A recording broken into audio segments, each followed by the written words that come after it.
ఆ వ్యక్తి నడవడికే doctor YSR గారు దేవుని యొక్క కనుసన్నల్లో ఆయన ఇచ్చిన ఆయుష్కాలం అంతట్లో కూడా అప్రైట్నెస్ని జమ చేస్తూ ఉన్నారు. ఆ నీతిమంతులుగా జీవించారు ప్రియులారా. అందుకనే is a great role model అని చెప్పక తప్పదు ప్రియులారా. ఒక మాదిరికరమైనటువంటి నాయకుడిగా మూడవ విషయం ఏమిటంటే ప్రియులారా, ఆయనలో ఉన్నటువంటి మూడవ విషయం ఇన్సైట్, జ్ఞానం. ఆ జ్ఞానము మానవులందరికీ ఉంటుంది, నేను కాదనను. అయితే that is the heavenly knowledge అన్నమాట. దైవ జ్ఞానం, పరలోకపు జ్ఞానంతోనే. అది ఎప్పుడు కనపడుతుందో తెలుసా అండి? శ్రమలలో ఉన్నప్పుడు, ముఖ్యంగా కష్టాల్లో ఉన్నప్పుడు దైవ జ్ఞానం అనేది పరిపూర్ణం అవుతుంది. అప్పుడే మన యొక్క తత్వం అంతా కూడా బయటపడుతుంది. ఆ దైవ జ్ఞానంతో ఆయన లక్ష్యాన్ని ఛేదించారు, సాధించారు కూడా.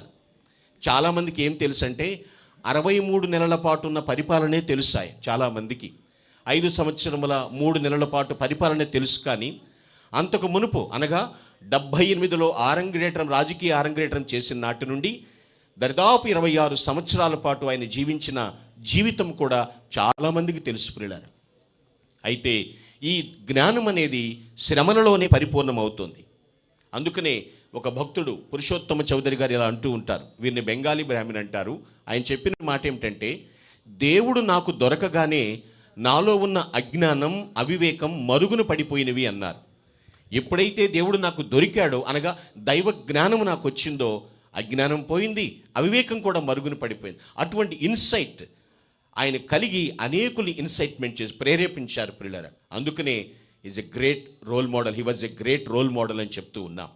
యోబు భక్తుడు అదే అంటున్నాడు, నన్ను చాలామంది తండ్రి భావంతో భావించి నా దగ్గర పెరిగారు, అనేకులకు నేను మార్గదర్శనైనాను అని చెప్తున్నటువంటి మాట.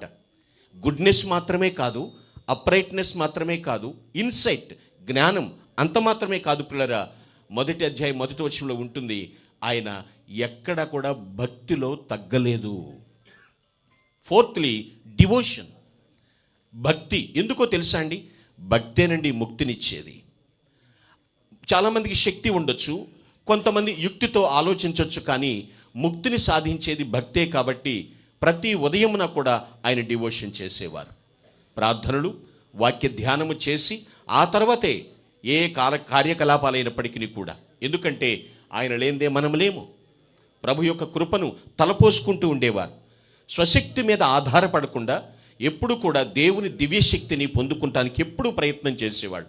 ఎందుకండి భక్తి అంటారేమో, నీ భక్తి నీకు ధైర్యము పుట్టింపదా అన్న ప్రశ్న గుర్తుపెట్టుకోండి. మన భక్తి మనల్ని ధైర్యస్తుల్ని చేస్తుంది. అయితే మరి నిష్కళంకమైనటువంటి భక్తి అంటే ఏమిటంటే, బైబిల్లో ఉంది, నిస్సహాయులను, పేదలను, బలహీనులను ఆదుకొనుట, ఈ లోక మాలిన్యం అంటకుండా జీవించుట. అది డాక్టర్ వైఎస్ఆర్ గారి జీవితంలో నెరవేరింది. ఎందుకంటే అనేక మంది చీకట్లో ఉన్న జీవితాలకు వెలుగునిచ్చాడు ఆయన. ఆయన జీవితం ఎలా మారింది, ఆయన భక్తి ఎలా మలిచింది అంటే 3-4 తరాలు గుర్తుపోయేటట్లుగా ఆయన పెట్టినటువంటి పథకాల ద్వారా బ్రతికినటువంటి పిల్లలు ఇప్పుడు యవ్వన స్థాయిలో ఉండి, నా ఈ బ్రతుకు ఆ మహానాయకుడు పిచ్చింది అని చెప్తున్నారంటే ఏమండి, నేను అంటాను, భక్తి అనేకమైనటువంటి కార్యాలు చేయటానికి పురికొల్పుతుంది. ధైర్యంగా ముందుకు వెళ్ళిపోయారు ఆయన. శ్రమలైన, కష్టాలు, అవమానాలు తీసుకున్నారు, నిందలు తీసుకున్నారు, కానీ భక్తిలో తగ్గలేదు. ఆ భక్తి ఆయనకి ధైర్యాన్ని ఇచ్చింది. ఎందుకంటే ఒక మాట ఉంటుంది, ఆయన ఏం చెప్తున్నాడంటే, stand with God and he will stand with you always. మనము దేవునిలో నిలబడినప్పుడు దేవుడు మన కోసం ప్రతిరోజు కూడా మన పక్షాన నిలబడతాడు. ఆయన డివోషన్ చేశారు. This is the 4th principle. 5వది, చివరిది, ఎందుకు ఆయన నాకు రోల్ మోడల్, నేను ఎందుకు ఆ మహానాయకుడిని మననం చేసుకోవాలి అంటే చివరి విషయం ఏంటో తెలుసా అండి? యోబుని బట్టే నేను చెప్తూ ఉన్నాను. ఫైనల్లీ 5th ఎండ్యూరెన్స్, సహనము. సహనపరుల ముందు సాతానుడు కూడా ఓడిపోవలసింది. ఎక్కడా కూడా తొందరపడలేదు. నిబ్బరంగా నిలువుటద్దంలాగా నిలబడినటువంటి వ్యక్తి. ఏదో చేసేస్తారు, ఏదో చెందేస్తారు అన్న సమయంలో మౌనంగా ఉండటం, సహించటం, అదొక అలంకారం అండి ప్రియులారా. అదొక రూపాలంకారం అన్నమాట. ఆ సహనం వారి జీవితంలో ఉంది. ఎందుకంటే ప్రియులారా, మిన్ను వచ్చి మీద పడినా సరే ఆయనకు 2 విషయాలు తెలుసు. ఏమిటంటే ఏది ఏమైనప్పటికీ జరిగిన కూడా ప్రభు నాతో ఉన్నాడు, పరిష్కారం చూపిస్తాడు. ఈ రెండు విషయాలు. చిరునవ్వు, ఆ చిరునవ్వుకు కారణం ఏమిటి నాయన అంటే గాడ్ ఈజ్ విత్ మీ, దేవుడు నాతో ఉన్నాడు, ఆయన నాకు పరిష్కారం చూపిస్తాడు. అందుకనే he was a great role model, గొప్ప మాదిరి. ఎందుకు మాదిరి అంటే ఆయనే మార్గదర్శిగా జీవించాడు అనేక మందికి. ఈరోజు నేను కొంతమంది ఈ తరం నాయకులతో ముచ్చటించినప్పుడు చెప్పే మాట ఏమిటంటే, మీరు ఎలా ముందుకు వెళ్తున్నారు అంటే, నాకు రాజకీయం తెలియదండి, కానీ సేవ చేయటం మాత్రం వైఎస్ఆర్ గారు చూపించారు, దాన్ని బట్టి ముందుకు వెళ్తున్నాను. పిల్లరా, ఈ 5 విషయాలు ఆ మహానాయకుల్లో ఉన్నాయి. ఫస్ట్ ఆఫ్ ఆల్ గుడ్నెస్ ఉంది, uprightness, insight, devotion and endurance. GUIDE, guide. ఆయనే మార్గదర్శిగా ఉన్నాడు, మహామార్గదర్శిగా ఉన్నాడు. కాబట్టి he was a great role model అంటున్నాం. చివరి మాట ఒక మాట చెప్తాను పిల్లరా, దీని అంతటికి సూత్రం పేతురు భక్తుడు రాస్తాడు. ప్రభు అయినటువంటి క్రీస్తు ఆయన అడుగుజాడల యందు నడుచుకున్నట్లుగా మాదిరి ఉంచి వెళ్ళాడు అనేటువంటి మాట పిల్లరా.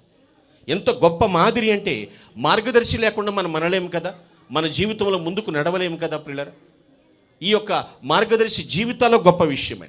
అయితే ఒకటే ప్రియులారా, జోసెఫ్ ఎఫ్ న్యూటన్ గారు చెప్పిన మాట ఏమిటంటే, life is giving, not only getting.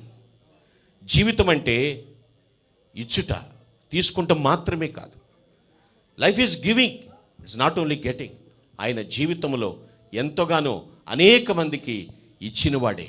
కొంతమందికి జీవితాలనే పంచినటువంటి వాడు, కొంతమంది జీవితాల్లో కంప్లీట్గా అయిపోయింది, చాప్టర్ క్లోజ్ అయిపోయింది అనుకున్న వాళ్ళని మరలా ఉద్ధరింపచేసిన వాడు, పునరుద్ధరింపచేసినటువంటి వాడు, జీవితాలు నిలబెట్టినవాడు. అందుకనే he was a great role model. అటువంటి నాయకుణ్ణి ఈరోజు వారి యొక్క జన్మదినోత్సవం నాడు జ్ఞాపకం చేసుకుంటూ దేవుని యొక్క సన్నిధానంలో మనము ఘనమైనటువంటి నివాళులు అర్పిద్దాం.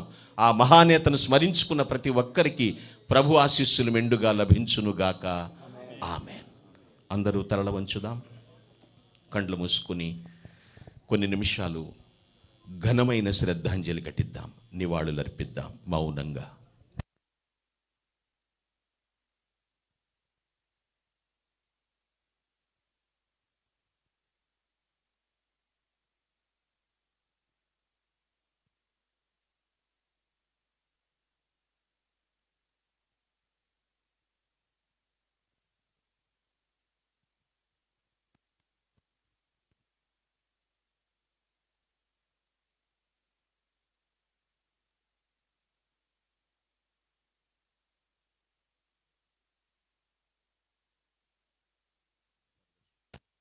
సర్వశక్తి మిక్కిలి కృపా కనికరములు కలిగిన మా ప్రభువా, నీకు స్తుతులు స్తోత్రములు చెల్లిస్తూ ఉన్నాం.